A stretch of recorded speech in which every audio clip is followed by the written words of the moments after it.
Chapter 3. But before they reached La Florida, Soto and his army landed in Cuba. There were several reasons for this, legal and otherwise. But for Soto, staying in Cuba allowed him to prepare. In that short time, his army doubled. Out of the thousands of servants and slaves in Cuba, Soto brought the most trustworthy, and those who could interpret the most languages. He made his wife governess of Havana, and in haste, Soto hired an expensive lawyer and drew up his official will and testimony. Cuba itself provided quite an ample amount of necessities, included food and livestock. And again, everything and every number were recorded by the scribes. 2 scribes in particular were assigned to write daily entries of the entire entrada. The first man was named Ranjal. He served as Soto's main secretary and personal valet. The second man was the gentleman of Alvas. He was a treasurer and a scribe who invested much into the entrada and chronicled the journey on his own accord. And although the 2 men hardly knew each other, the journals acted not just as documents, but as living evidence of all that would occur in La Florida. What they saw, they wrote down, and Soto was quite aware. Indeed, he was glad, because history was recorded, and the whole world would know. As the weeks passed, Soto cleared prior engagements and ordered the ships of the entrada to immediately report to dock. Even more men wanted to join and lined up to be registered, but Soto did not wait. And on Sunday, the 18th of May, 1539, Governor Hernando de Soto left the town of Havana with a noble armada of 9 ships. And on the 25th of the same month, land was sighted. La Florida, the land of flowers. They saw it by the moonlight. The ships set anchor, and the Spanish waited until dawn. A thick fog made the air dense and moist. Then the order was given, and the first platoon climbed out of their boats and onto the land. Their faces lit up in the dark by their torches. They rummaged through. Their boots slammed the surf. The land stretched on with swamps and trees. They followed tiny streams that led east. They heard the snaps of branches and the endless hums of the insects above. And the further they went, the more they heard a whirling sound. The sound of wind. They trailed off the sandbanks, muddied ravines and creeks, and they eventually found a widening river. Then the sun emerged. A bright, bulging, unforgiving blindness cast upon the entire land, and the Spanish sweated in their armor, and the monks and the priests blessed and kissed the sands. At noon, the captains gathered and peered beyond. Some stared at their maps, while others just stared and waited for Soto. They watched him appear as he staggered to the sands in a slow and methodical fashion. But Soto seemed amused. He seemed to take pleasure in the horror. He mimicked the birds and whistled through his teeth. He turned to his captains and gave them a cordial nod. Then he broke rank, staggered on, and went about alone. Soto crossed knee-deep into water and turned to see the stream bend to a perch. Beside the brambles, he followed the sunlight. Then he stopped. Below the brambles were petals of wildflowers that floated downstream. A strong wind swept more petals to the ground, and Soto watched the petals dance and saunter down to the water. They were of lavender and lilies, and they raced downstream in a swirling stew of magnified and bursting color. There were petals of white and crimson, of bright yellow, sapphire, and rich, deep blue orchids. and they rested upon each other and became a collective bed of flowers, an orchestra of beauty. Soto marveled at the sight, but only momentarily. He drew a heavy sigh and stood tall. His captain stood beside him. They waited several minutes, but Soto remained in his own gaze. "Don Hernando?" said Moscoso. "Yes." "What shall we do with the natives?" "We will treat them kindly, as we always have. But if they do not act in accordance, we will take them in as slaves. They will be vital. We need as many translators as we can get." Naves. What a fool. Then Soto barged forth through the swamp alone. For the entire day, Hector and Vicente unloaded heavy items from the ship and onto the sands. Their captain, Canales, a tall older man with scars on his face, stayed on the ship and observed them.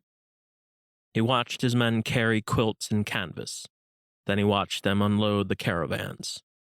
Later, he watched them unload all the inventory of the blacksmiths, which included anvils, hammers, torches, and specialized flints.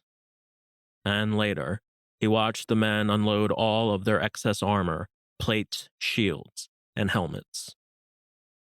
Towards noon, 2 other ships had landed. These ships carried nothing but horses. Later came the oxen and steer. Huddles of goats and sheep followed, as did the immensity of flies. And the whole of the air stank and settled. Then came the artillery ships. The light cannons were first, followed by the medium cannons. Teams of lower-ranked men hauled the strips of wood and laid the weight across their shoulders as they climbed the sandhills. The last cannons were carried by teams of oxen and steers. In total, it took 4 hours to unload them all, and as the mules pressed on the hill of sands, the thousands of pounds of steel followed across. Finally, the last ship made it to shore. The men called it the pig ship, because frankly, it was. There were 500 pigs in all. Most of them were pink and gray, and some were as big as miniature horses, weighing 600 pounds apiece. Their eyes were black and dense, as if space itself. Hector and Vicente looked on and sneered as the beasts pounded their way forth. Their faces were smeared with dirt and snot, and what followed were a cacophony of flops, squeals, scalding screams, and a low rumbling of snorting. All of the hogs were from Trujillo and from good stock, and the majority of them came from Soto's investments he made in Cuba. It took 20 men to escort the pigs to shore, and it took another 20 more to set them up the hill. Overjoyed, the hogs took to their new lands, and like their captors, they relished and squealed and went and forged their way onward. When all the ships were unloaded, Soto ordered all the platoons to march a mile forward. They searched the dead trees of the marsh and came across dense swamps and tall grass.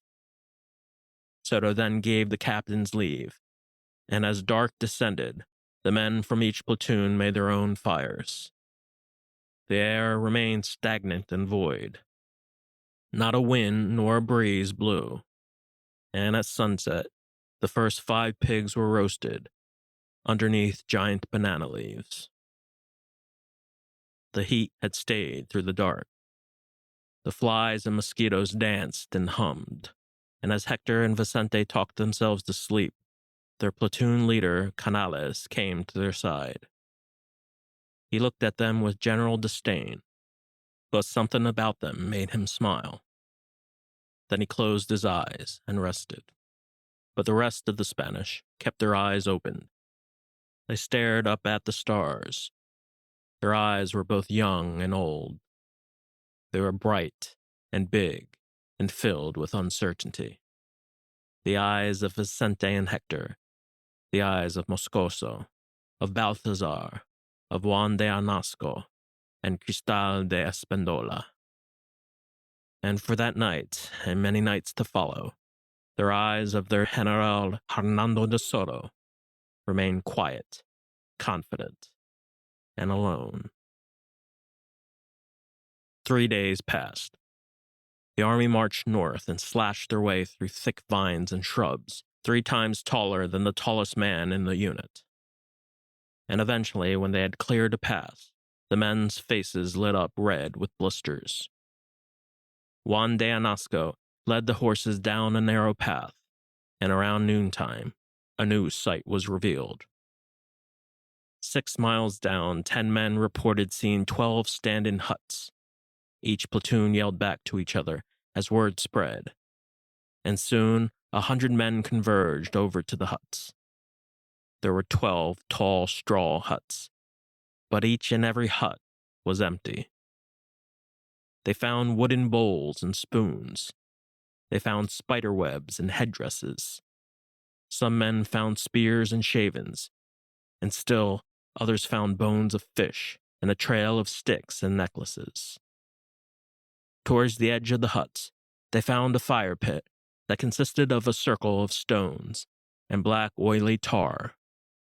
Below, they found splits of gray thin wood, and in one of the huts, they found full plates of abandoned fish bones that weren't even a day old. The translators were ushered forward. They all confirmed that the village and terrain of La Florida was named Osita. And soon after, the captains gathered and waited on their horses. For a quarter of an hour, Soto inspected each hut and retrieved tiny stones, which he placed in his hand and studied. When he had finished, he returned to the pit. He drew his sword and held it for a minute. Then he sifted it back into his cloak. But there wasn't a look of joy on his face, and the captains continued to wait for their orders. "They were just here," said Soto. "They probably saw our ships." Moscoso finally came to his side. "Don Hernando." "Someone must have warned them," said Soto. "Have you found a trail?" "No, not yet," said Moscoso. "Then what are you waiting for?" The sun had died. Moscoso saluted, performed his orders, and moved the cavalry a mile west. And as the wind turned, a whale of rain pounded and poured onto Soto's army. But Soto kept his head up and pressed forward. His eyes studied the treetops high above, and the rain continued to pour. The next days passed. The land of La Florida went on. It was a constant hell of swamps and streams. And so the 500 Spaniards marched into its interior, fueled by dreams of gold. They were divided into platoons. Half went west to follow the coast. The other half went north and followed the streams. The cavalry slashed their way through the dense jungle. The infantry followed the hills of sand. But, inevitably, the sands dissipated to the marsh, and the swamps returned. Towards noon, the cavalry found the stream's delta. The delta looked clear like crystal. Beneath the canopy, the orchids again floated on the streams in swirls with hues of orange and crimson and green. The water was clear, and the stones and brooks scattered from east to west. Soto brought his horse to the water. He followed the streams on foot. He looked up and examined the tall trees before him. There were elms and oaks against giant sycamores, but Soto looked specifically at the low-level birches and sturdy pines. Then, Moscoso rode up to him. "Sir." "Sir?" said Moscoso. "What are your coordinates?" said Soto. "North by northwest, Don Hernando. Exactly Navese's route." Good, said Soto. La Florida is certainly the hell on earth I expected. Good. He looked again to the trees. These trees are very tall, he said. Yes, Don Hernando, they are, said Moscoso. We shall use them then, said Soto. Cut them down and assemble rafts. We'll need them soon. Send 2 scouts 2 miles inland. Send a chopping unit. Send a hunting unit. Don't be afraid to make as much noise as you can. The order was given and the men went to work. They took to their axes and hacked and chopped. And as the rain strengthened, the men sliced and hacked until they gathered enough wood. The other men assembled the timber, tied the twine together, and hammered out nails. And as the heat lingered, their faces turned red as pomegranates. The rain strengthened. The fires died. Another endless fog took over. But the men continued to work. Their shiny armor had already started to rust. Their constant work continued through the day and well into the night. During the morning of the next day, 6 rafts were assembled, and at noon there were 9. When the rafts were ready, the Spanish climbed on board. The men switched their heads to and fro. They looked at the treetops and gave into the dizzying hum of the insects. The rafts caught a current and raced carefully down the backstretch, but then the waters became still. While they rode, they saw bright, small yellow birds, and beyond they saw a pink and gray swirling skyline. They steered 3 miles, and within an hour, they landed on the banks. The new land was a dizzying stretch of marsh and sand. The captains gave their order, and the men trekked north. And as they did, a flock of blackbirds flooded the sky. The men poured forward, and the cavalry emerged alongside them. Then it rained again. It rained for 3 straight days. The first day was mist and drizzle, and for the next 2 days, the rain poured into globs of steady, sideways streams, and streaks of mud smacked onto every Spaniard's face. At night, Hector and Vicente slept through the heat and drizzle. Very often, they heard a wind. It was an echoing, drowning voice. Perhaps it was of a horror not so long ago, and the 2 young men spoke sparsely to each other.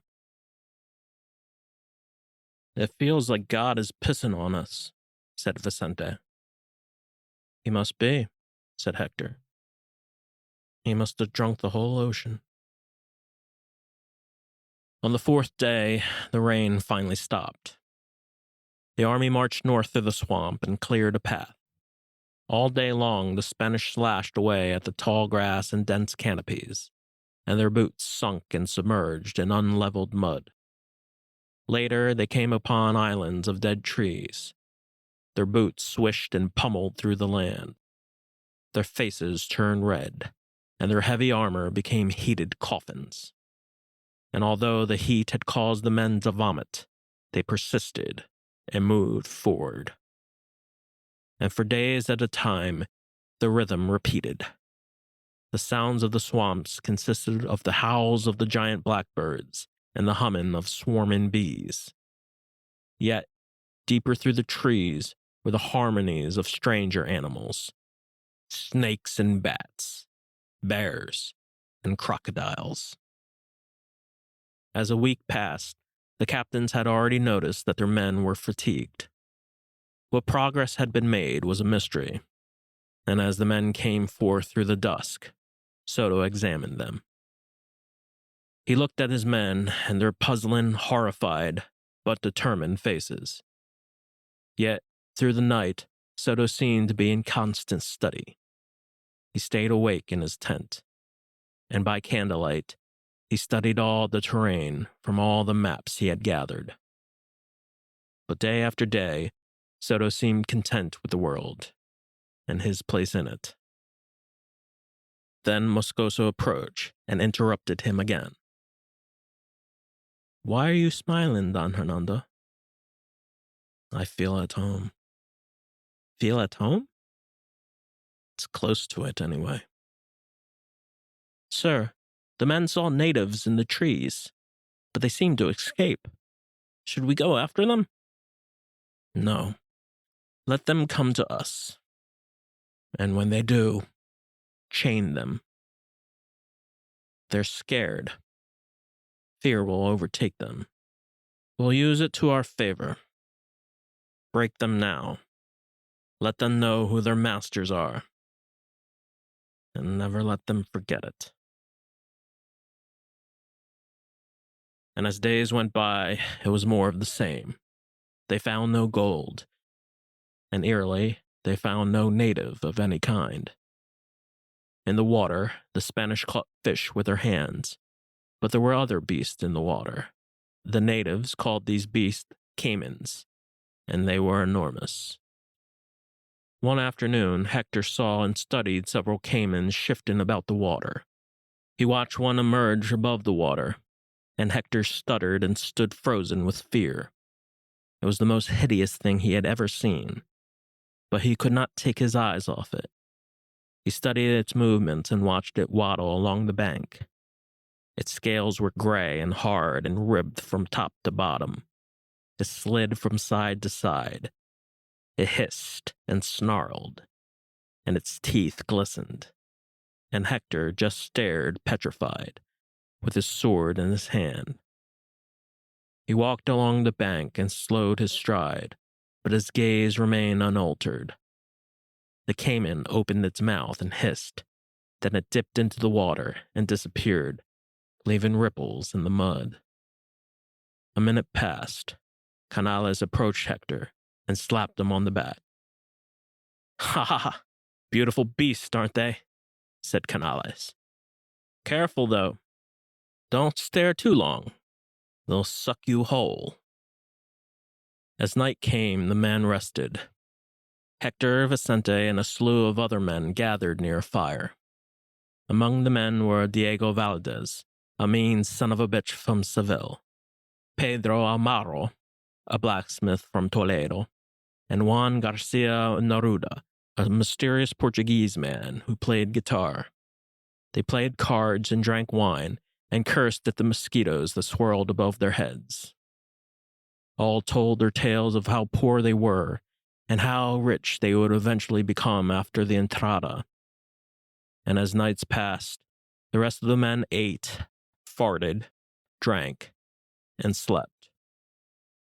And each night, Hector and Vicente stared at the stars and contributed to all the voices of the dark.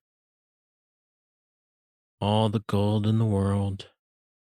I feel it. I know it's here, Hector. What will you do with your fortune, Vicente? I don't know. You haven't thought about it? Sure, I've thought about it. But I just don't know. I've been poor all my life. I wouldn't know the first thing to do. Canales emerged from the darkness. He staggered to the fire and sat next to them. You two should sleep, said Canales. We have plenty of work to do in the morning. I can't, Captain, said Vicente. I don't see how any man can. Canales smiled. Then he looked up to the quarter moon and sighed. When you've been in this world as long as I have, sleep becomes the most important asset a man can have. I apologize, Senor Canales. I just have too many questions, said Vicente. You're young. You're supposed to ask questions. I was like you once. Don Hernando was too. That was a long time ago. I have the utmost faith in Don Hernando, said Hector. We all do, said Canales.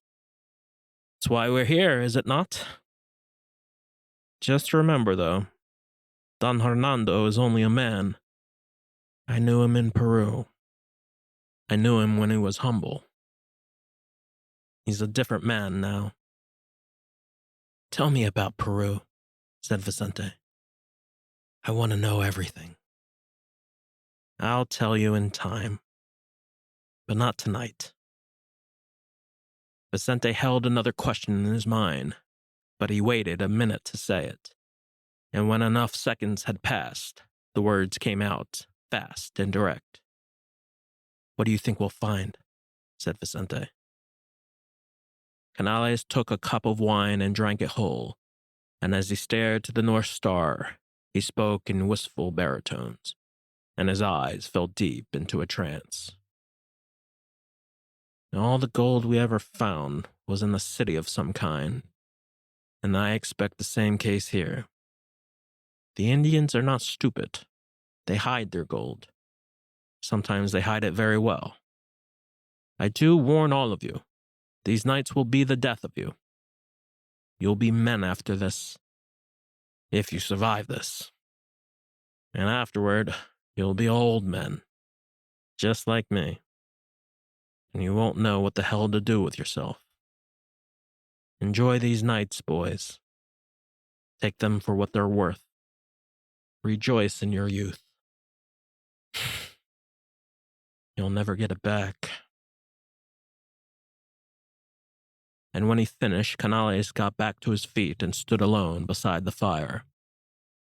Hector and Vicente finally slept. Their dreams were filled with fear and wonder, and their thoughts crept in with constant motion, like the pounding waves of an impending storm. 10 days had passed since the Spanish made landfall.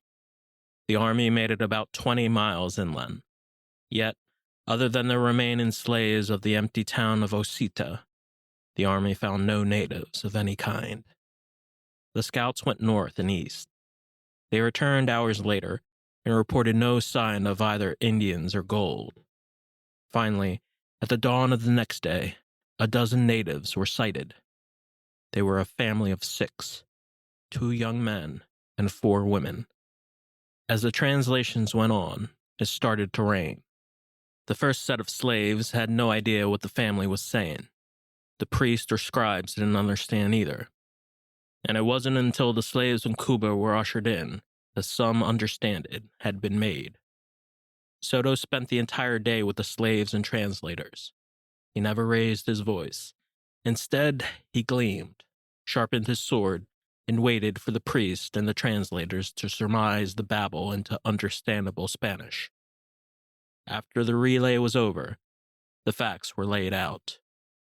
The native family were slaves of the Timucua. Yet, the most important fact that the family said was that they had expected Soto's arrival. The eldest man spoke. He beat his chest and looked at Soto with reverence and candor. And the rain fell harder. He spoke in haste and went on, reciting a long and impassioned speech. It was translated to the other slaves, and the priest said one sentence.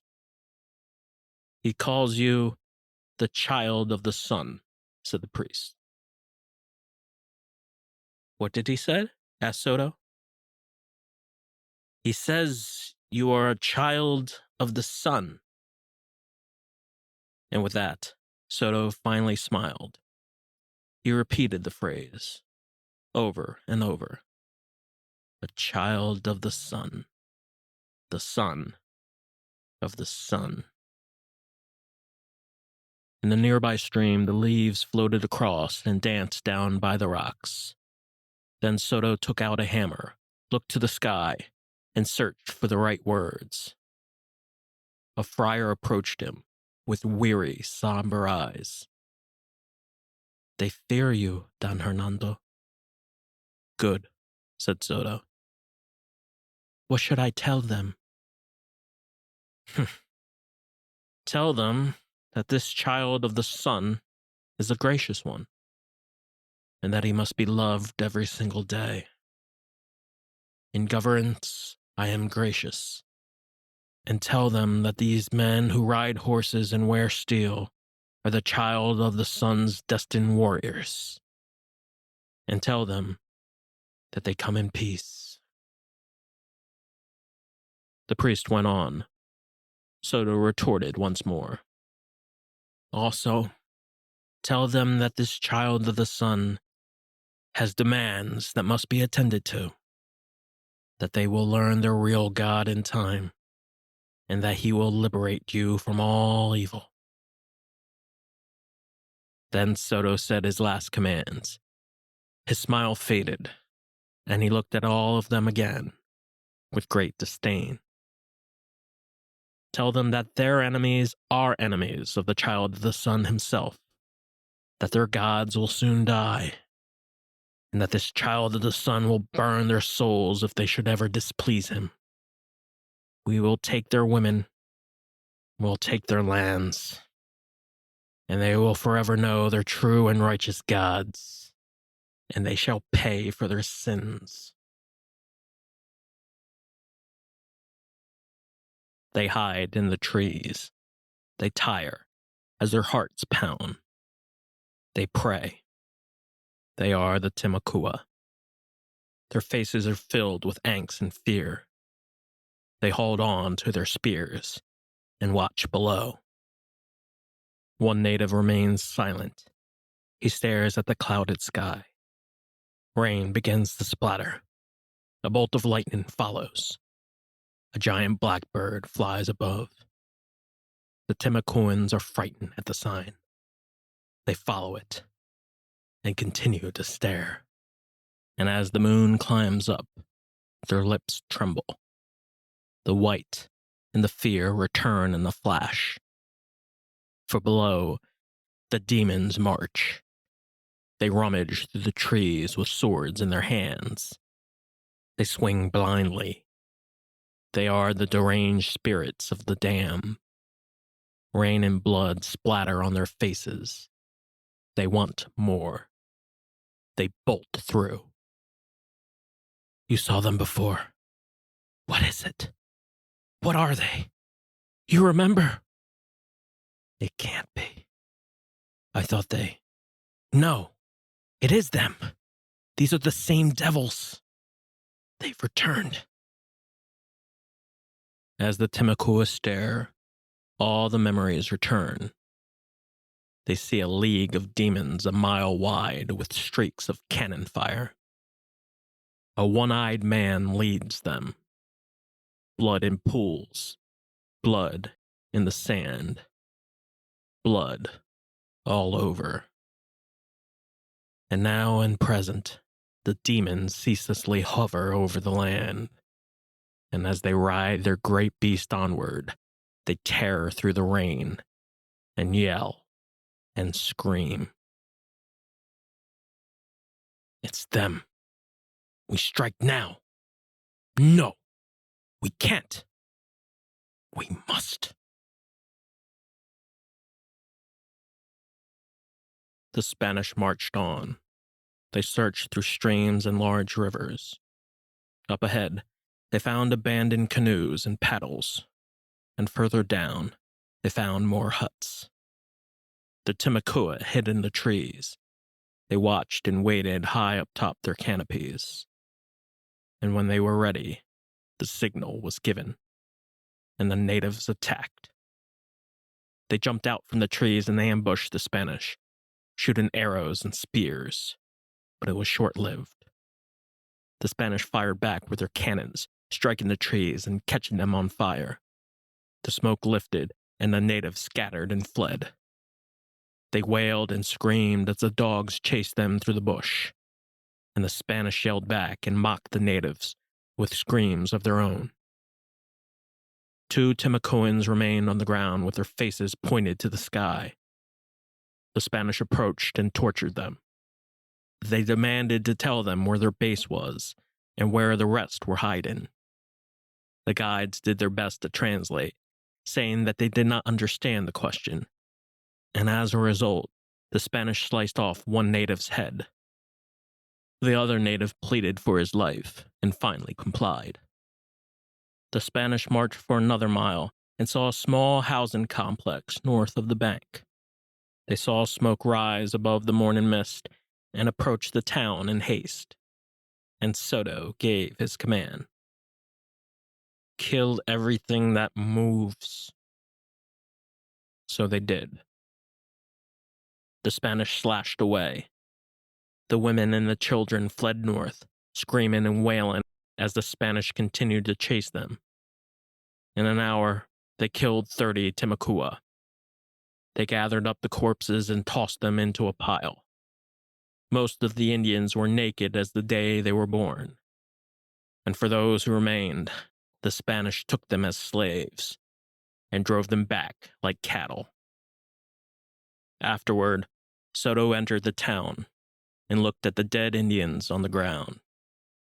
He looked again to the treetops and the tiny village. Then finally, he looked down at the river. At that time, Juan Anasco came to his side.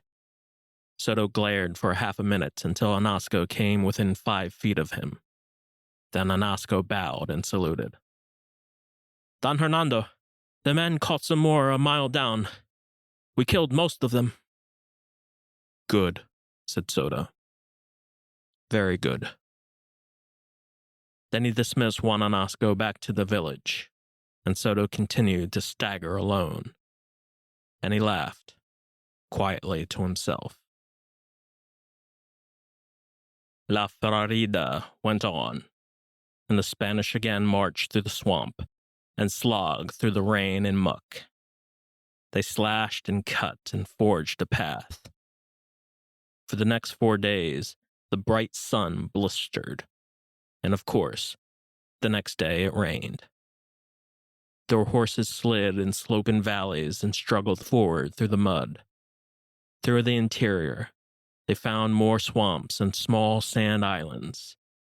As they came across a basin, a swarm of mosquitoes hovered over their heads and bit at their faces.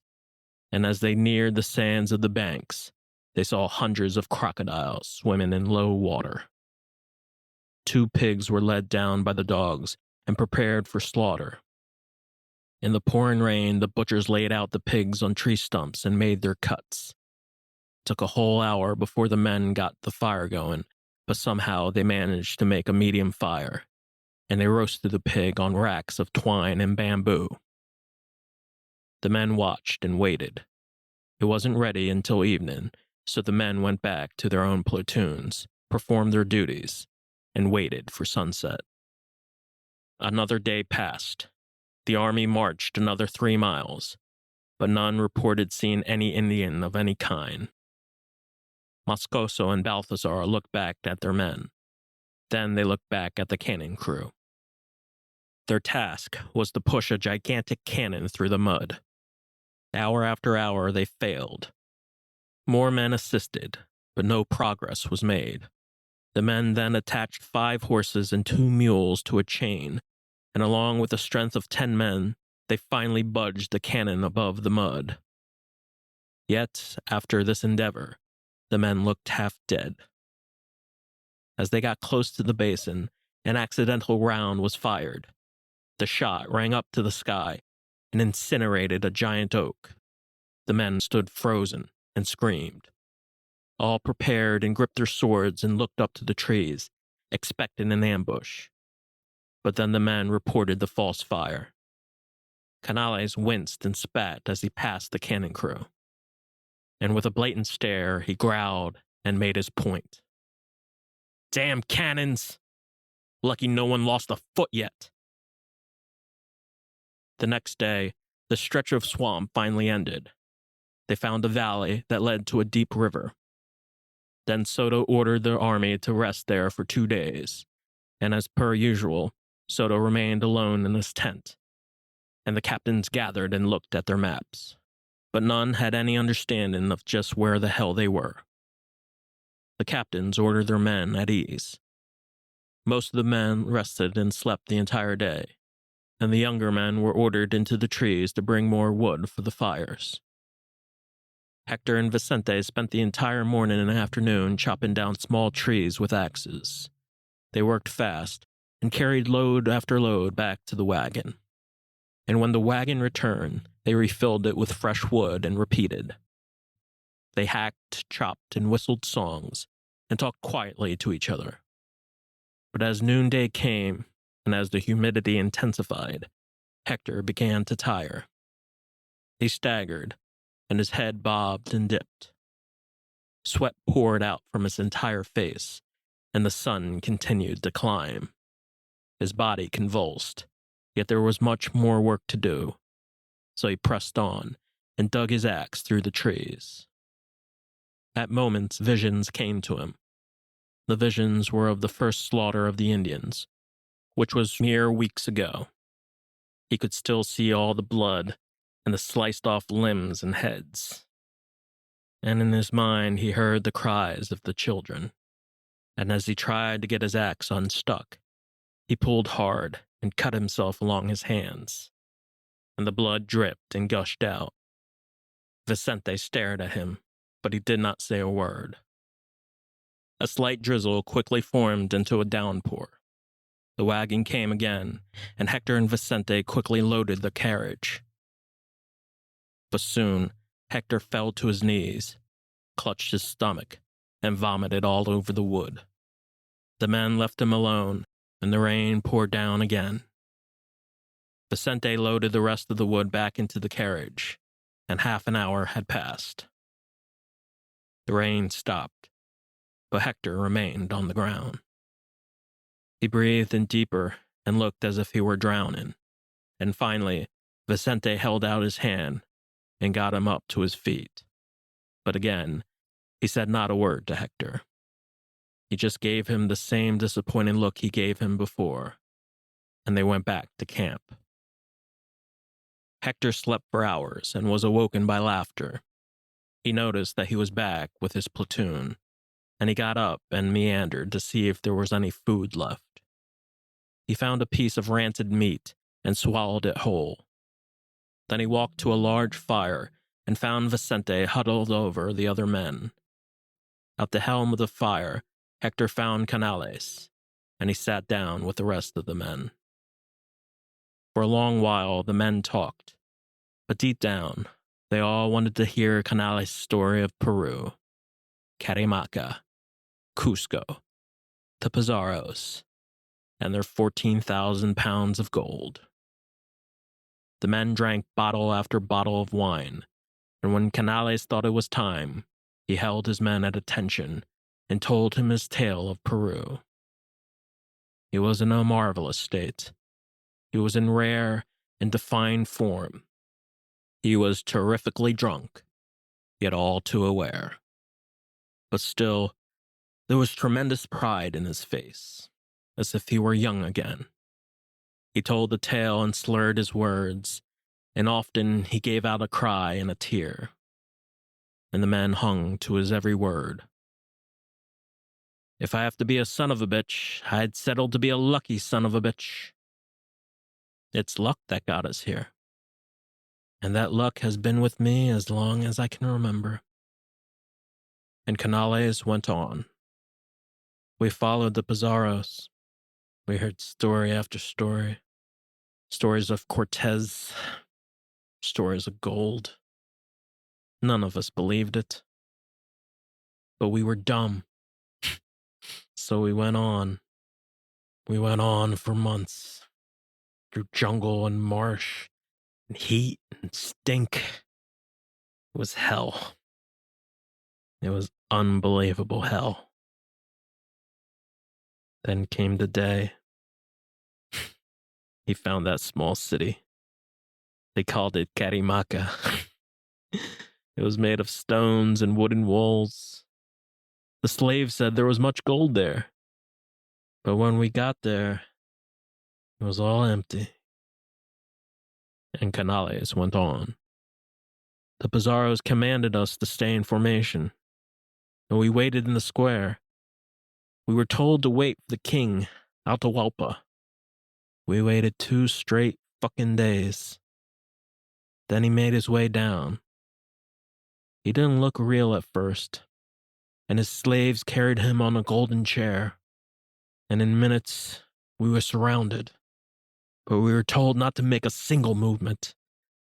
But Pizarro knew what he was doing, and he asked the questions that needed to be asked. He asked about the gold, but Atahualpa refused. Then Canales laughed and took a drink. And when Atahualpa refused again, we struck. We charged. We gorged. There was so much blood. So much fucking blood. We killed everything that moved. It was beautiful. But Pizarro wanted him alive. And we kept his promise. We kept Atahualpa alive. Then we threatened him more. And when he gave up, he showed us all the gold. We collected 14,000 pounds of gold. 14,000 pounds. All the gold of all the world. And it was all ours. And when Canales finally finished telling his tale, he laughed. And his men kept still in silent wonder. Fires burnt from platoon to platoon, and more nights followed. There were no skirmishes for a week. During that time, there were rumors of a land in the distance named Apalache. It was said to be a set of mountains of gold and silver. Yet Soto commanded his men not to talk about these things until they had found them. And when he surmised his men had enough rest, he commanded them onward. And the march continued. A day later, Balthasar's men came across a stone path that ducked south and bent towards the river. But as another day passed, word spread of a horrible rumor. Elvas and Rangel lightly recorded in their journals, yet all knew the inevitable had happened. The army was running out of food. At noon of one day, Soto's captains held an emergency meeting. Anasco, Moscoso, Balthasar, and the others mounted upon a hill and waited for Soto to join them. When Soto arrived, he was quite agitated. His eyes were strained, and he moved from side to side. The captains sulked and stood at attention, and Soto listened to their concerns and grievances. They spoke of their rations and blamed the guides for their wrong coordinates, and when they finished, Soto barked at them in disgust. I know these facts. I know our situation. Do you think I'm dense? The captains shook their heads, but Soto continued to scream. You needn't tell me these things. You're simply wasting time. We should be marching. Forward! We've had our rest. And with that, the captains were all dismissed and were reported back to their men. The heat returned, and Soto rode forth with his secretary Rangel to his side. They looked over the land. All seemed the same. Streams that fell to large rivers, basins, banks, and tiny pebbles that flooded over stretches of sand. Then Rangel gave Soto a map, and as Soto studied it, he grimaced and threw the map back at Rangel. Where in hell are those damn translators I asked for? We're as good as dead without the right interpreter. That's why we're in this hell. They haven't returned, sir, said Rangel. They were supposed to arrive today. Where are they? Last I heard, they were with Anasco's unit. Then get off your ass and go there. If I call for savages, I want truthful ones. You hear? The truth is all that matters. If they tell us the truth, they live. A shot rang out. Don Hernando! Don Hernando! What is it, Luis? I've been informed there's a village up ahead. Thank God, said Soto. Send 10 men and scout out the perimeter. Take the cavalry up the stream. Head them off. But, sir, shouldn't we? Now, Moscoso. Do it. And as ordered, the cavalry headed up to the village. But again, there were no natives in sight. They found a temple and several huts. Then they found spears and baskets filled with maize. And later, they found a wooden statue of a 5-foot bird with gilded eyes. And as the men searched further, they found a path in a stretch of caves. The caves were diminutive and gray, and were covered in thick green moss. Balthazar's men had found them first. They made their way inside each cave with dimly lit torches. When the men came out, they were covered with dust and cobwebs. But each man came back with something. By noon, the Spanish found more caves, and later they found a buried sack of Spanish coin that was some 30 years old. Moscoso's unit found rusted armor, lances, and swords. And towards sundown, Anasco's unit found horse hides and wool-blanket quilted loins. All was set into a great pile.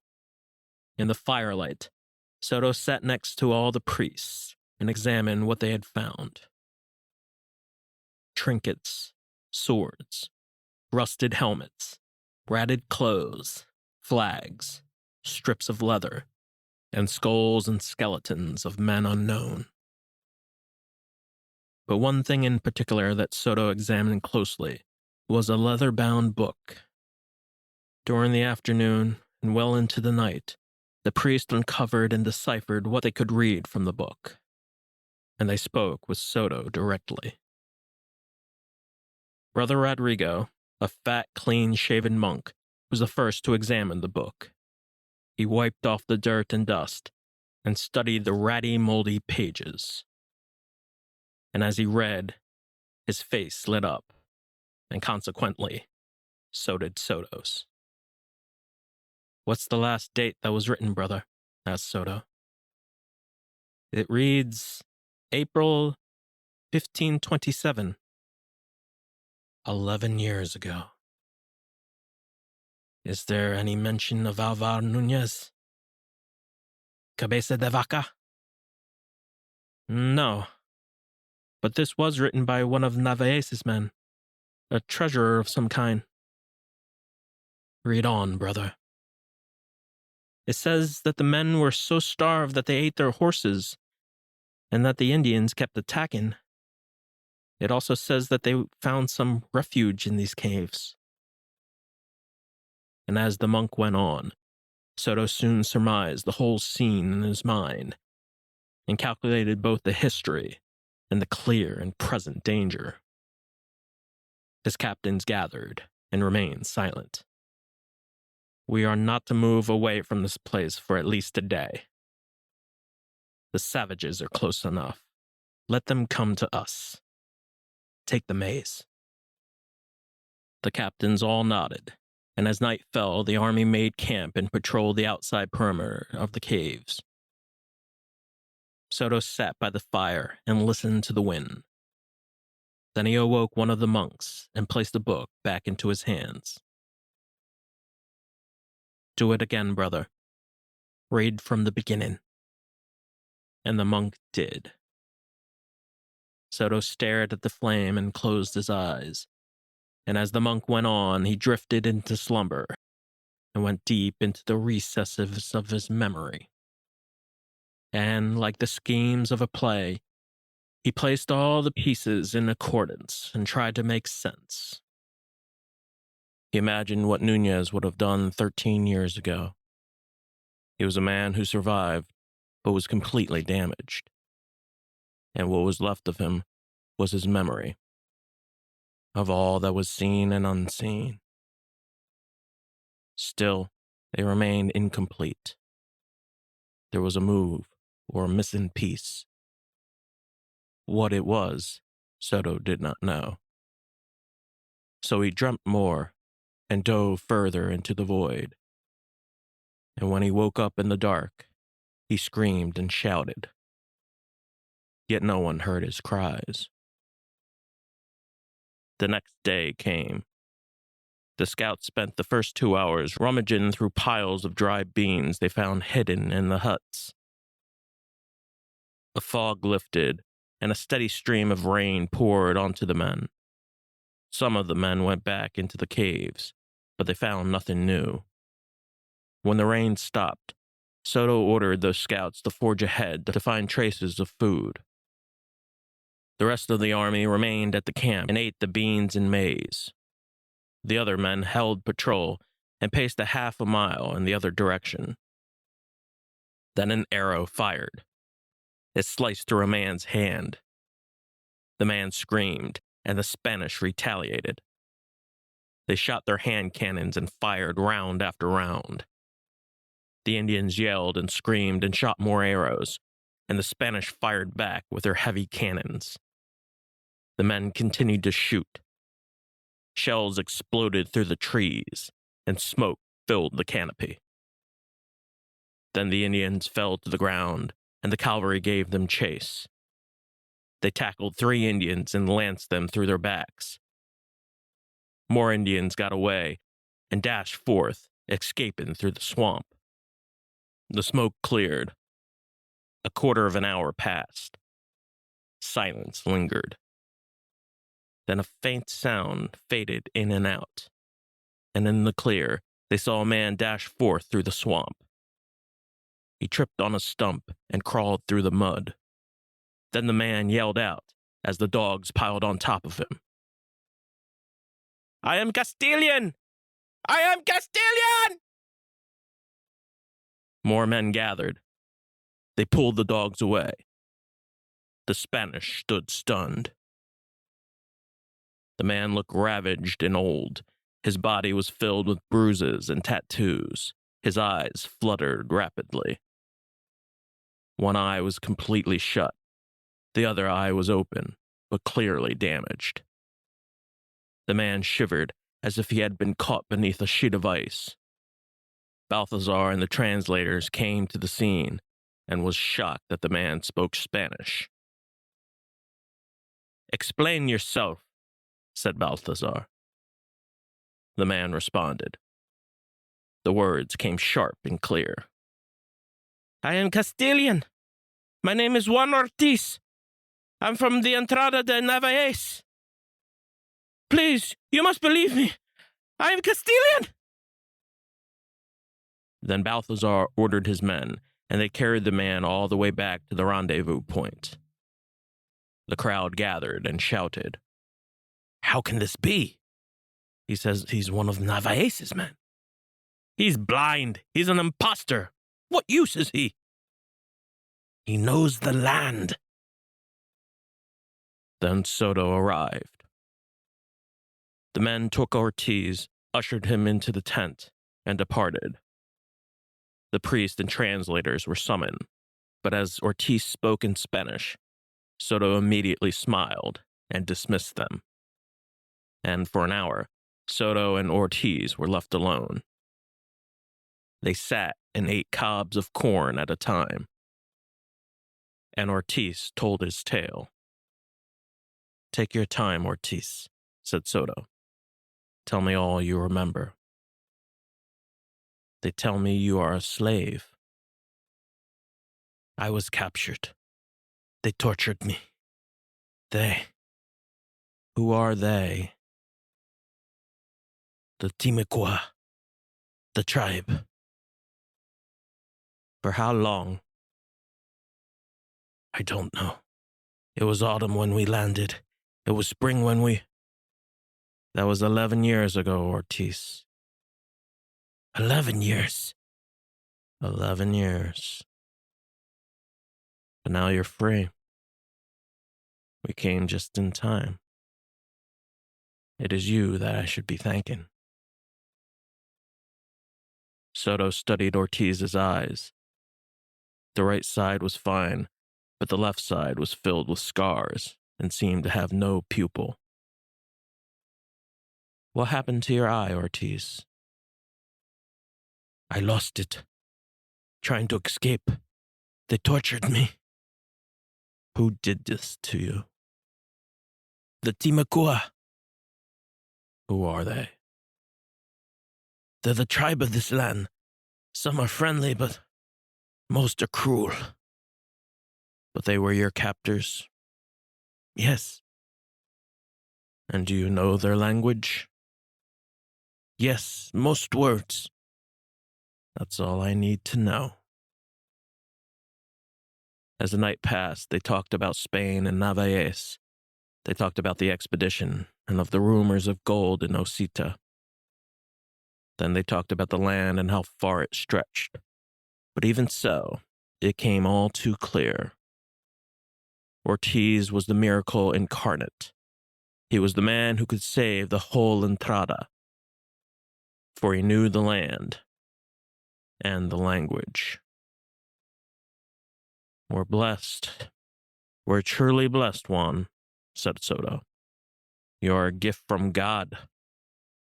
From now on, I will put you in full command of the guides. I am honored, sir. They shared a chalice of wine, and before leaving the tent, Soto asked his final questions. This mountain, Apalache, what do you know of it? It goes on forever. I haven't gone too far. These Timucua, do you know their leader? Yes.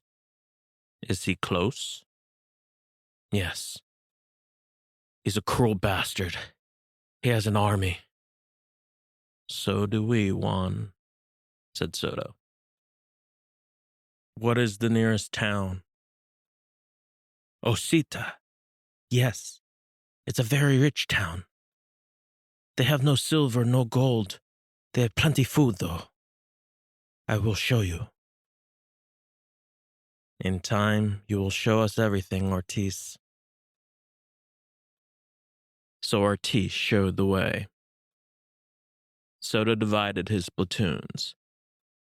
They disengaged and paced for several more miles, and the land was just as Ortiz said it was, a land filled with swamps. Then Ortiz pointed. About 5 miles east of here is the swamp of Kale, he said. There are many streams there, many fish. They went into the water and caught bass and eels with their bare hands.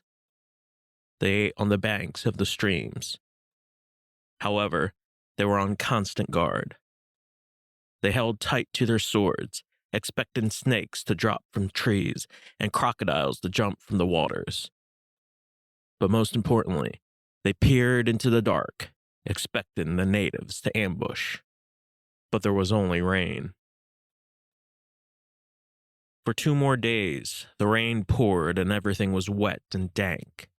It took another 4 days for Rangel and Alvas to record their words. And as they waited for the sun to return, they took in what they saw and tried their best to remember. It is with my apologies to His Majesty for not writing sooner. However, due to ceaseless rain, precious ink does not suit or write well in the aforementioned conditions. In about the last days of June, the governor, Don Hernando de Soto, commanded the army to pass a swift current, and we followed the footbridges and crossed many streams of La Florida. During that time, we found a Christian named Ortiz, who was one of Narvaez's men and who had survived all this time. After finding this Ortiz, the governor trusted him in guiding the Entrada, and thus we followed him indefinitely. 5 days later, we reached a great swamp, which Ortiz had named the Swamp of Kale, in which we found an empty village. The governor ordered to take all the ripe maize, which was enough for 3 months. From there, we ate maize and cooked down the stalks and brewed soups and stews. In the weeks that followed, the army endured many skirmishes. The Indians killed 3 Christians, and those slaves that were captured informed Ortiz and the governor that there was a large province within a 7 days' walk from Apalache. It is said to have an abundance of maize and other riches, and it is our hope we shall find such a place very soon. Humbly signed to the Royal Court of Spain.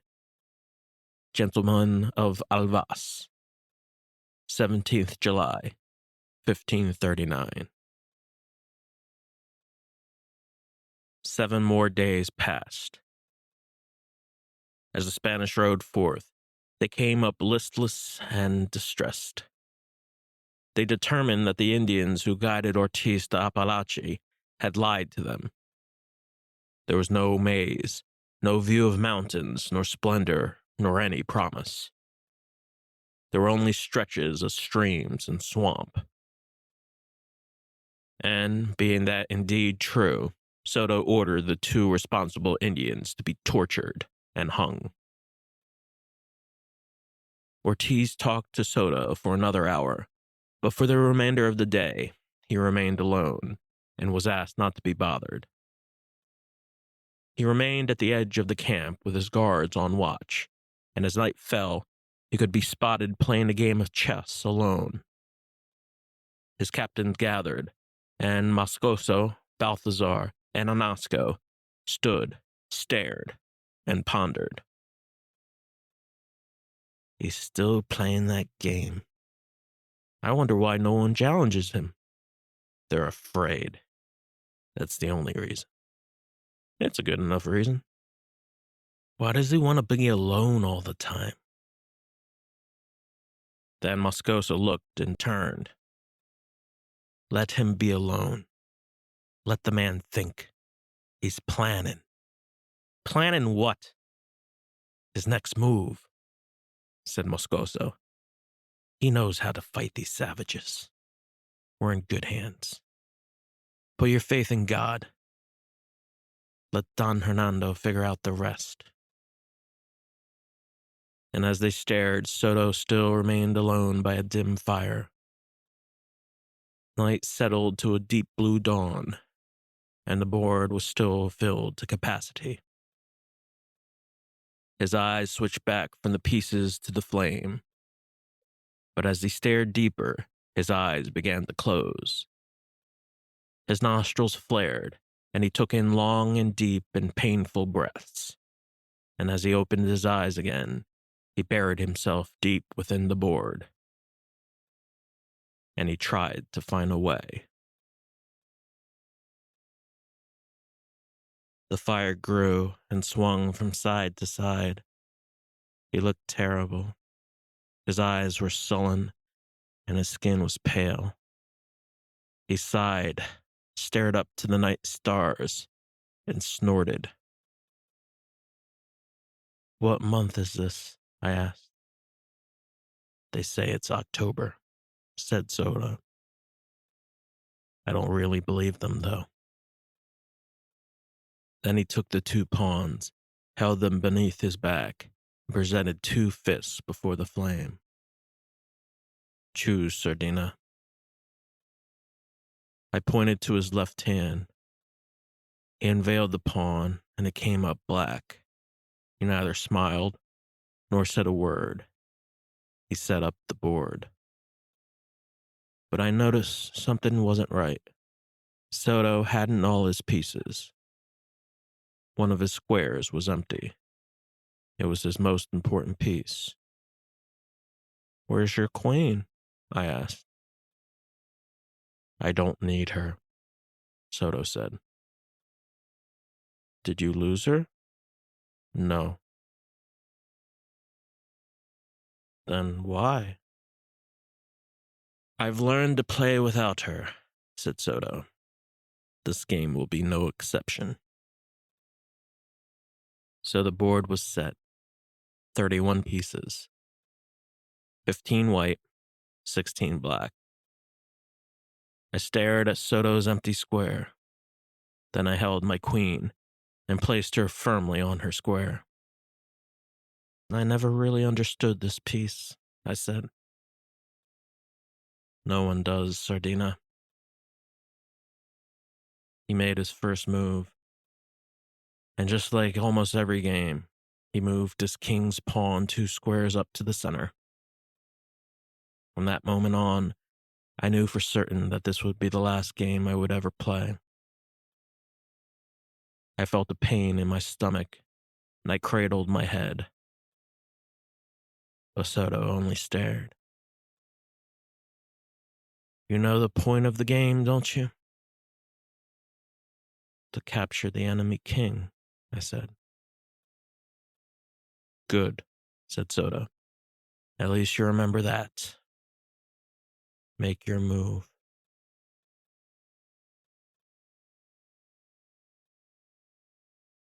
The Spanish pressed forward.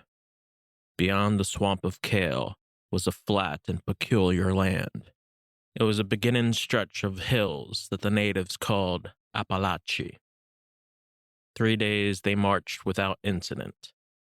They came upon many paths of creeks and low-level barriers. To the delight of the Spanish, it did not rain for an entire week. It had only been 2 months since they made landfall, yet the morale of the men remained content. Then one day, they came across a land that the natives called Tano. Ortiz took them to a nearby housing complex just south of a small creek, but it was there that their respite of peace had ended, and days of confusion and panic soon followed. They heard the Indians gather from the edge of the banks, but they did not see them. The cavalry flanked the near side platoons, yet the Indians sought and diverted their attack to the opposite directions. The cannons fired many rounds, but the Indians went unharmed and attacked from the tops of the trees. They launched spears which killed 2 horses, and in the fog of the cannon fire, the Indians escaped and disappeared. As Soto surveyed the situation, he looked up to the trees, but his captains clearly weren't as calm. They rode up to him with frightened and paralyzed eyes. "Don Hernando, they've killed 2 of our men, Javier and Miguel. These savages are hiding in the trees. What shall we do?" Soto looked up again. Then he finally spoke. "Bastards want to fight in the trees? Let them die in the trees. Take the cannons. Fire at the canopies. Fire at will. And don't stop until I say so." So the Spanish fired. The blast continued for several minutes, but then all went quiet. And as the Spanish waited for the ambush, the Indians jumped out and caught their rear flank, and the Indians tore and banged off their Spanish armor, and the Spanish sliced away. The skirmishes did not cease. The next day, the same exact event had happened, and the next day still. The skirmishes came in waves, no matter night or day. They lasted for mere minutes to whole hours, and they were fought from one end of the village to the other. Even in the pouring rain, the Indians fought. Some jumped to their deaths. Others hid deep within the trees, throwing axes and launching arrows. On one day, the Spanish lost 3 men. All had been knifed along the throat. One Spaniard was found with an arrow lodged square in his neck, and within a week, 7 Spaniards had been killed. But as time wore on, the Spanish gained their pound of flesh. They hacked countless Indians limb by limb, and they took great joy in doing so. Their dogs gave chase and tore through the tribesmen, and their slobbering mouths dripped in pools of blood. Yet the more the Spanish retaliated, the more the Indians remained obstinate.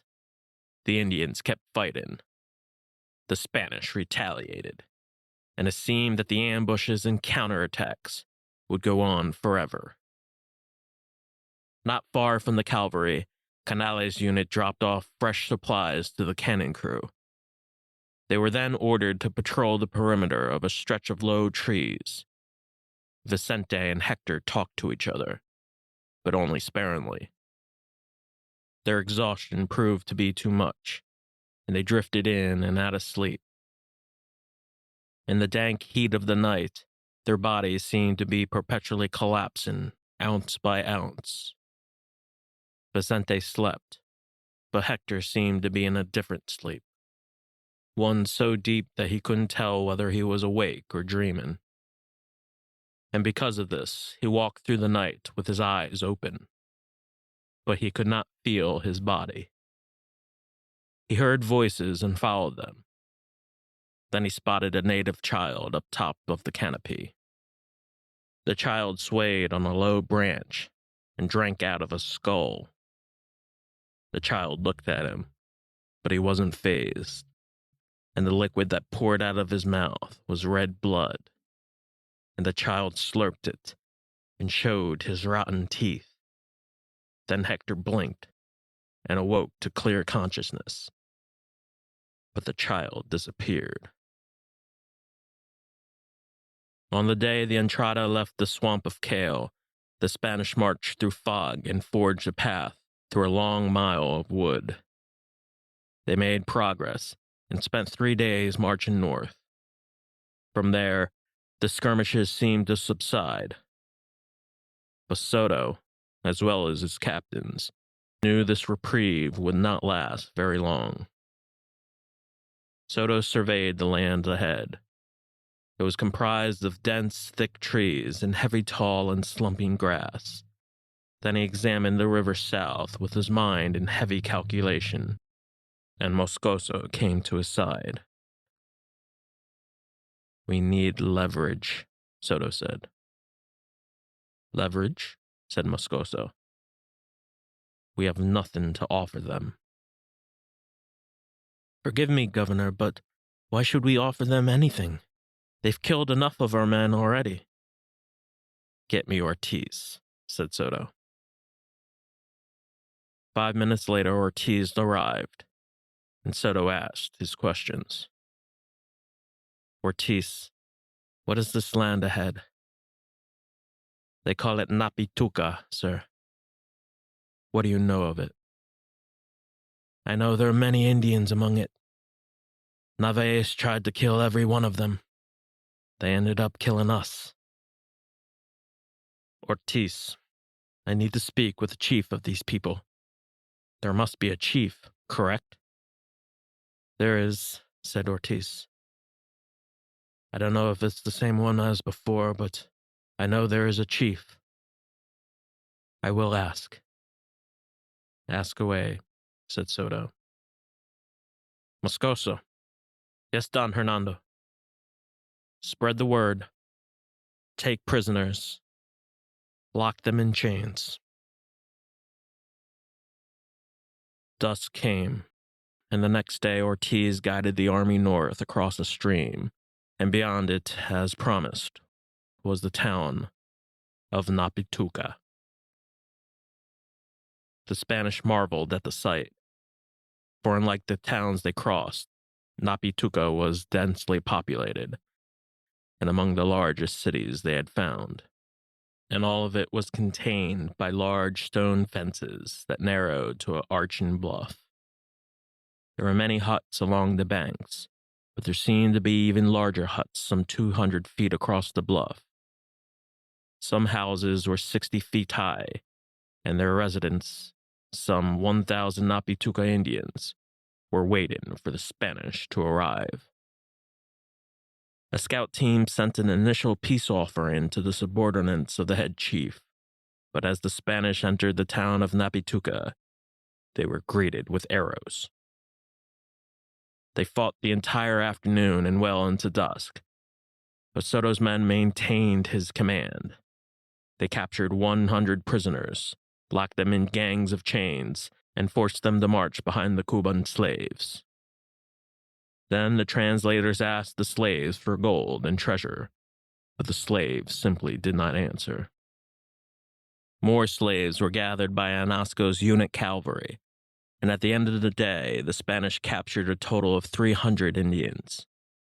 As Ortiz spoke with the head dignitaries that were captured, he soon learned that the head chief of Napituca, the Caque, as they called him, was near and would meet the Spanish in the morning.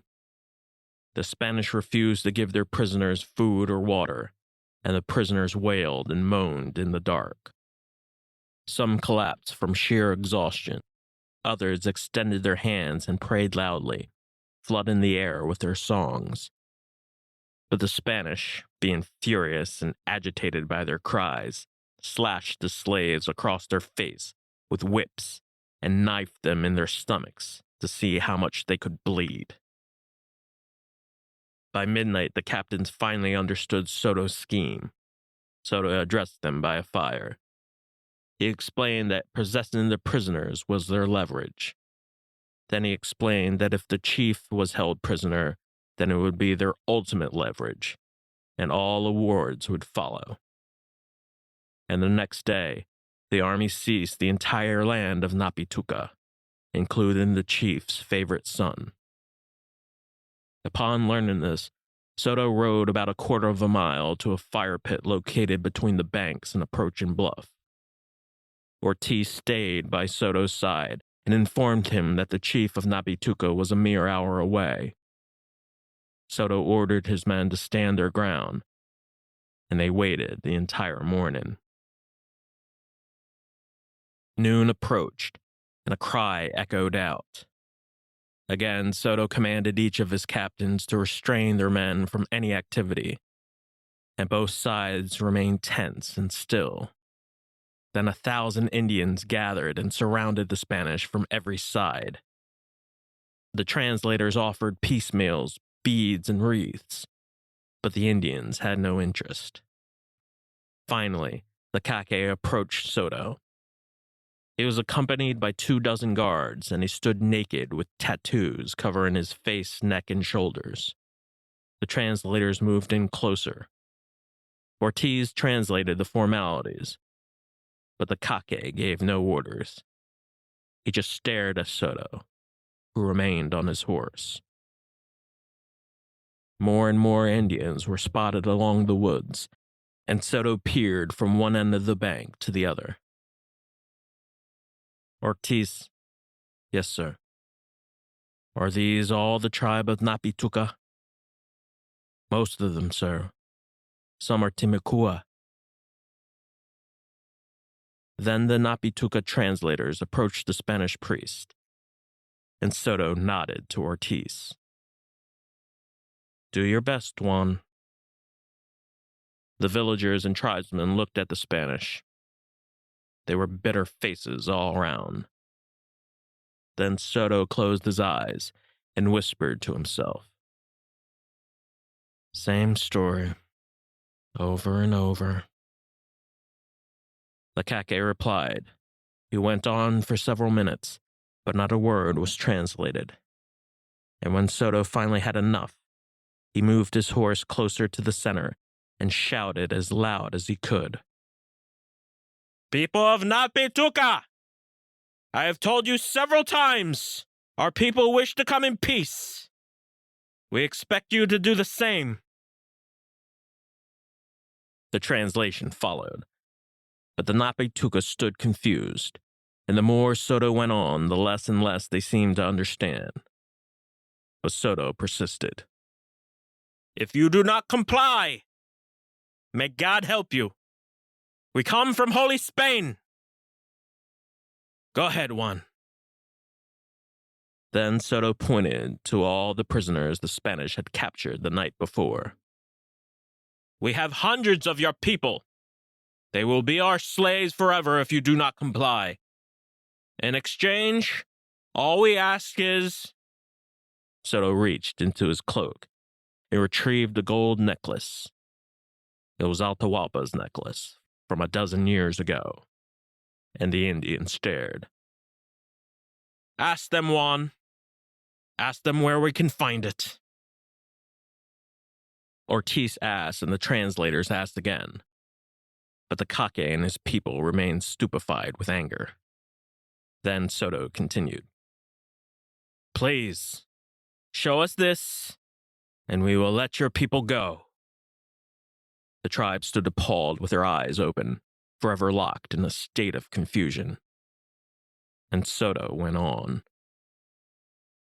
We have come from a world away. If there is gold, silver, or any precious metal, please show us. It is imperative that we possess these things. Show us, and you will not be harmed. Show us, and your people will all be saved. A long silence followed.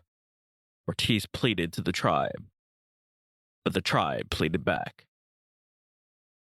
They say that they do not understand, said Ortiz. Then Soto sighed. He uttered words that were only recognizable to himself. Then he sighed again and spat. He signaled to his men, and a minute later a soldier walked forward, carrying a wooden box. And again, Ortiz relayed back to Soto. They say they don't understand. They have no gold. They say they have no idea what you're talking about, Don Hernando. The soldier handed the box to Soto. Soto then handed the box to Ortiz. Then Soto spoke again. If that is the case, I must show them gratitude. Show them, Ortiz. See if they don't understand. And as Ortiz came walking with the box in hand, he stopped and held it above his shoulder so all could see. Then he set the box down and opened the lid. Inside was the head of the Kake's son. Ortiz clutched it by the hair, and the tribe shrieked in disgust and fear.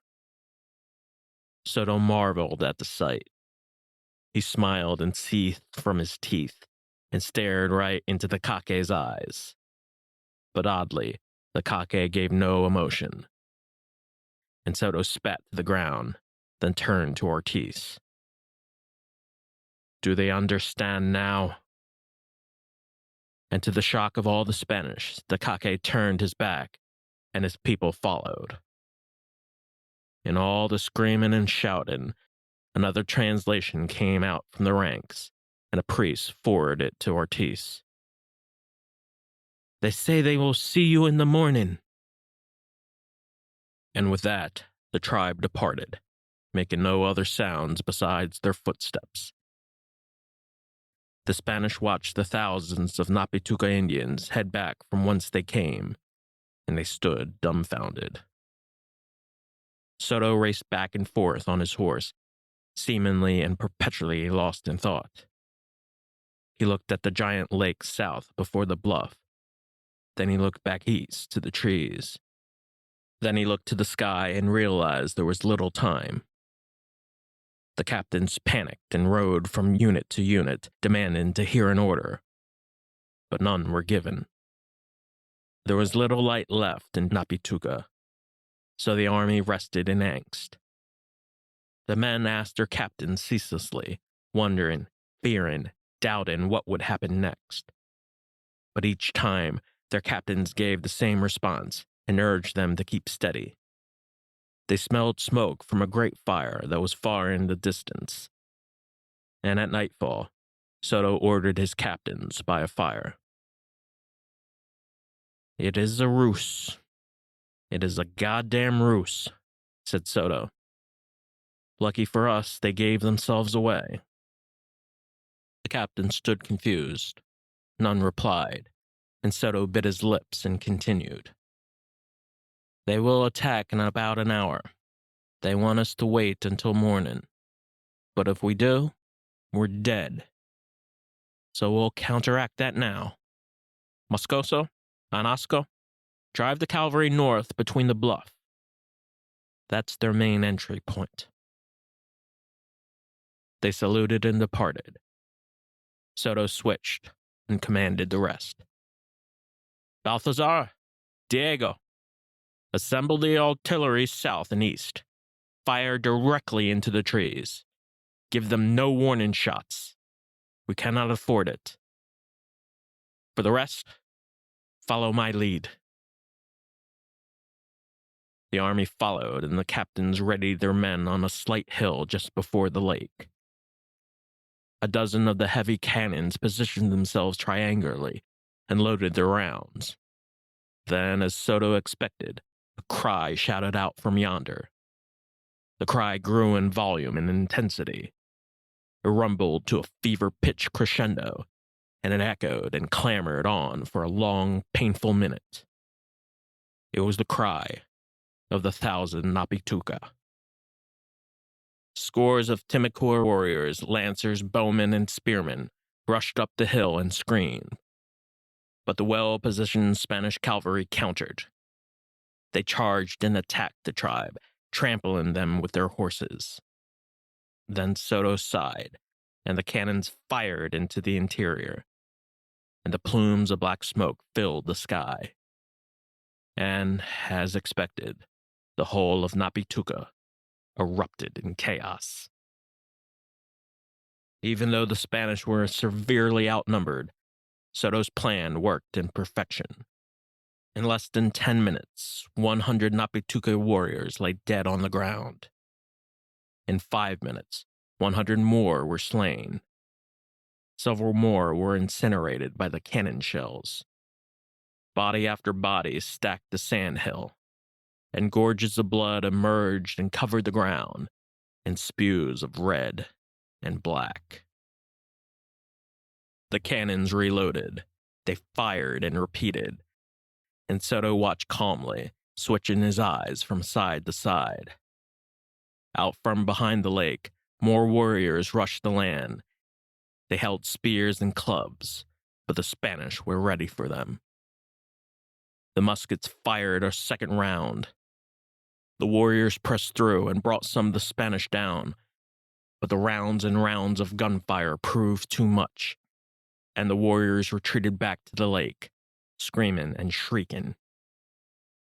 In a matter of minutes, the cavalry slaughtered all that came before them.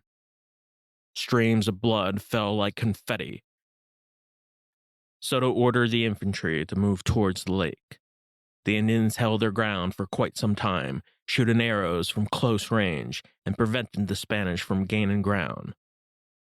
But time was not on their side, and when they ran out of arrows, the Timucuans charged back. They leaped from great heights and landed on the Spanish backs. Slews of spears flooded the sky, but each time the warriors advanced a charge, they were met with cannon fire. In close combat, the warriors injured many Spanish, but they killed very few. And the fighting went on for another hour, then another. Blood seeped into the mud. Blood seeped into the lake, and it smeared down the whole land, drip by drip. Canales followed Onasco's men, and they, along with their compadres, slashed away at the natives. Soon the light artillery and crossbowmen joined, and the Spanish fired at close range. The infantry followed their progression as the spears fired through the air. The Spanish knocked them off with shields and pressed on, and charge after charge broke down and failed, and more bodies fell to the mud. And from there, the battle became a slaughter. And the Spanish kept coming, lighting their torches and setting the village huts on fire. And the land was submerged in billows of smoke and swirling ash. The cavalry rode forth and destroyed the outside flank, but by then the warriors knew their fate. They had two options: to fight on or retreat into the lake. Half of them fought, the others retreated. Those who fought in the dark swung blindly, sometimes spearing their own tribesmen. And when the last of the warriors fell, the Spanish surrounded the lake and took their torches to light the water. And there they saw the remaining Timucuas swim for their lives. They heard them splash and scream and cry, for the water was deep and cold. The cannons came forth and struck their shells clear into the water, and smoke and steam once again flashed and gleamed about the water. But as they ceased, the cries of the Timucua took over. And as night descended, the only light that remained was from the Spanish torches. Soto came to the scene about an hour later with Moscoso and about 5 translators. "Tell them to surrender," said Soto. "We've tried," said Moscoso, but they've refused each time. Very well, said Soda. We'll just watch them die then. And that's exactly what they did. One by one, the Spanish watched the 100 warriors in the lake drop down to the surface and drown. All throughout the night, the Spanish waited and counted down. 100, 70, 55, 21. The remaining warriors swam in defiance, pumping their legs to desperately stay afloat. But after another hour, there were only 12 warriors left in the lake. Their faces looked dead, pale, and gray. They trembled and shivered. They huddled together and saw their breath draw out in the cold, and they screamed and cried. Then the water became very still. They prayed in heavy repetitions, and as ordered, the Spanish merely waited. Some laughed, others marveled, and within another hour, half of the warriors dropped to the bottom, and 15 minutes later, 5 more did the same. At last, only one warrior remained. He was the youngest of all. He swam in circles and made the Spanish wait longer than they wanted to. But his strength was clearly waning. The gaps of air surfaced and formed a cloud of fog above his head. He turned from side to side, but at every turn was an awaiting Spanish soldier holding a crossbow. He swam again and went deeper into the lake, and as he looked back, he saw all the Spanish torches. From his view, they looked like tiny candles. He kept afloat and swam for another quarter of an hour. The Spanish shouted at him, and the slaves begged him to surrender. His eyes remained open, but then his face turned blue. His legs locked from underneath. His arms jerked.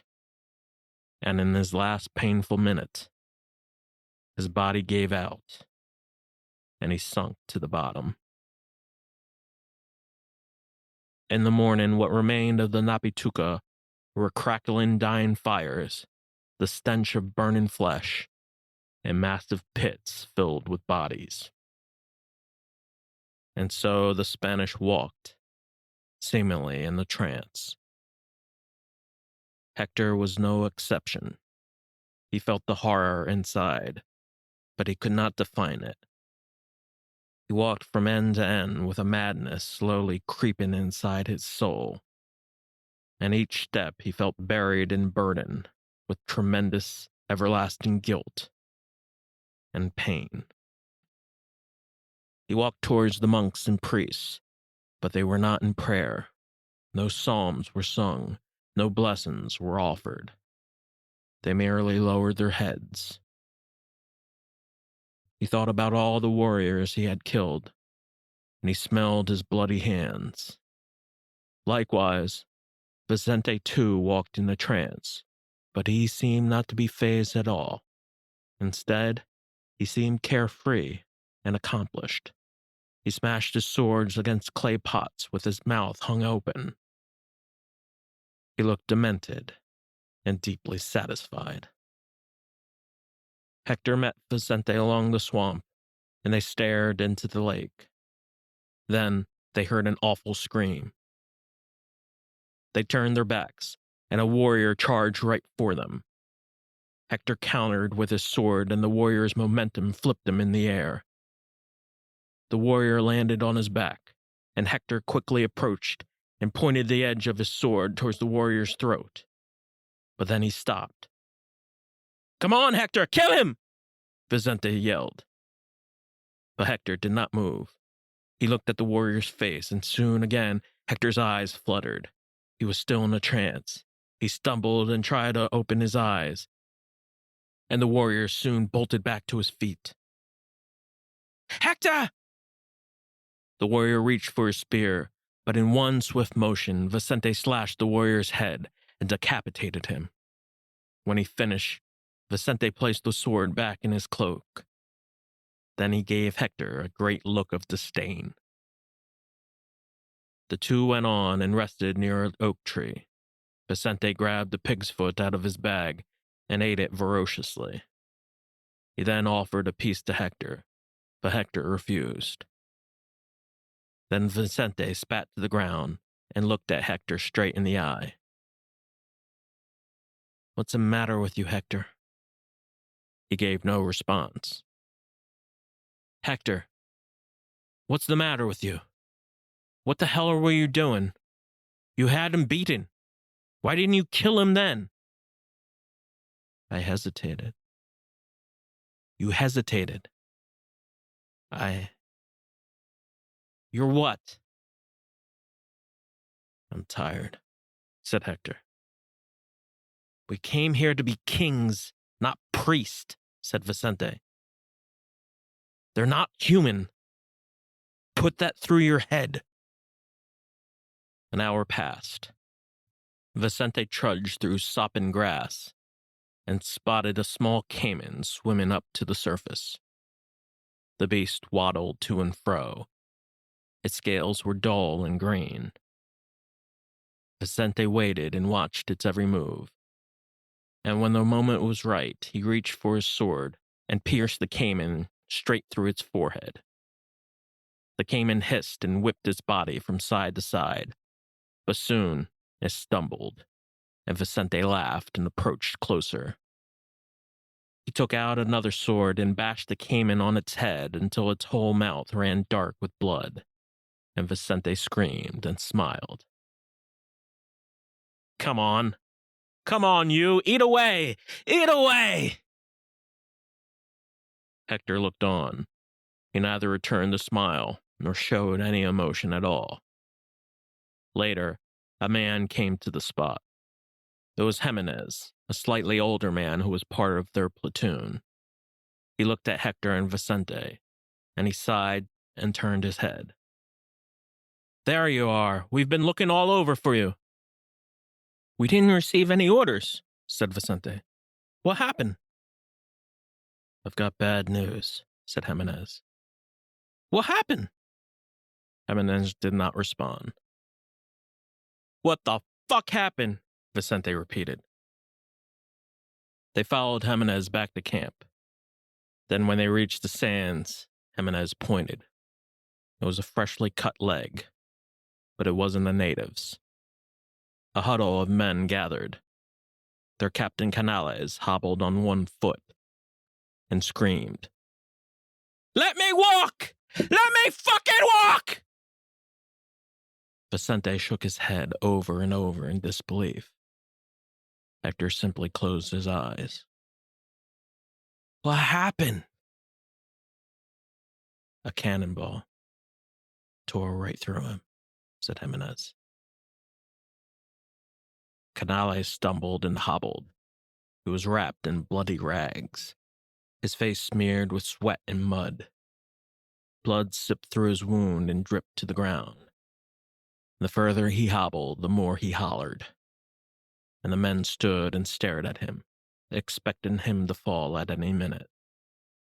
Then it happened. He stumbled and fell to the ground. He screamed and hollered until blood spewed from his mouth. The men lifted him and placed him on his back, but still the blood gushed. And Canales screamed until he could no longer. They buried him that night, and at noon of the next day, it rained. Slaves were whipped and transported from endless lines, and Soto continued to stare into the distance. 2 horses rode up, and the men saluted. Later, Moscoso and Balthasar approached Soto and gave him their reports. "What did you find?" said Soto. Both shook their heads. "What about Anasco's crew?" "The scouts north haven't found anything. The scouts east are due soon." "Did they find any gold?" They did not respond. "Did they find any gold?" Soto repeated.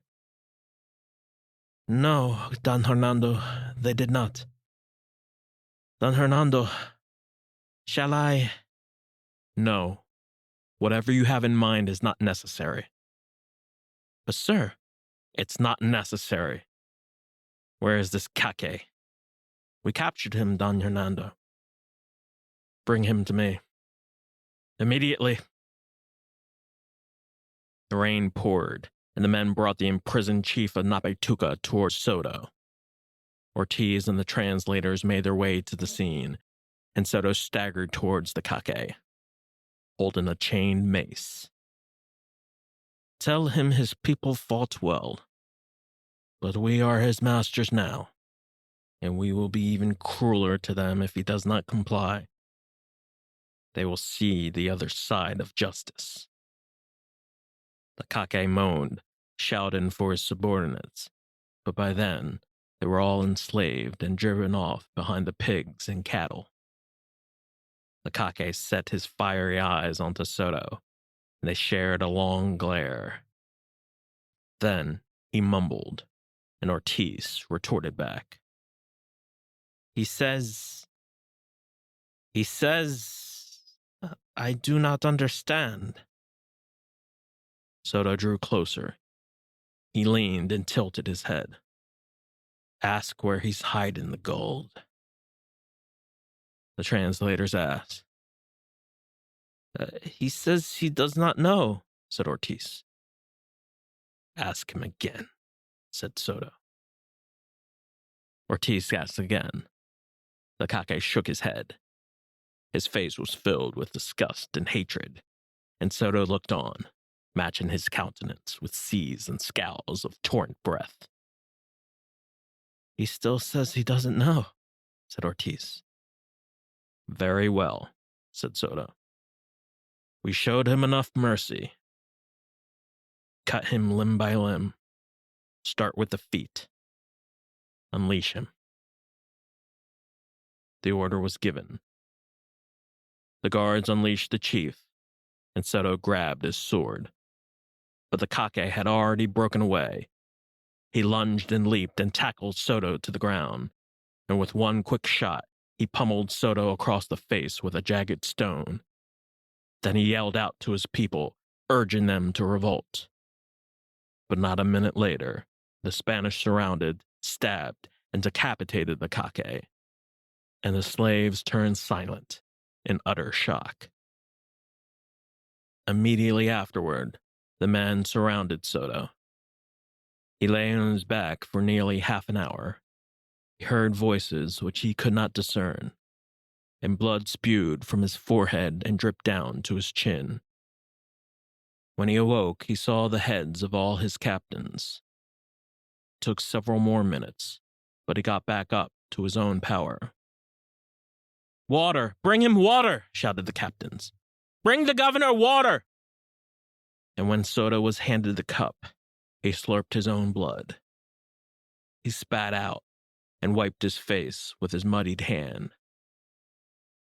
And as the blood dripped down once more, Soto clutched his head and looked up to the gray, dark sky. Blood only runs like rivers, like rivers. He walked alone for several minutes. No man approached him. They all stared from a distance. Then something crossed his vision and caught his eyes. It was the freshly decapitated head of the Kake. It had been placed upon a stump. And Soto tilted his head and glared at it.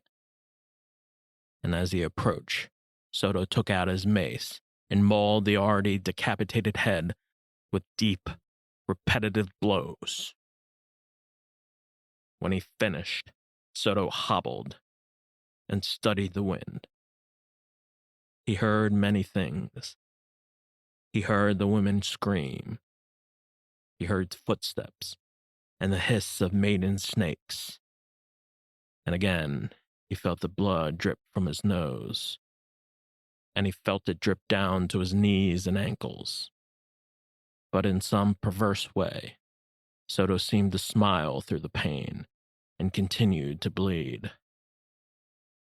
Then he opened his eyes, and his men heard him laugh in the rain.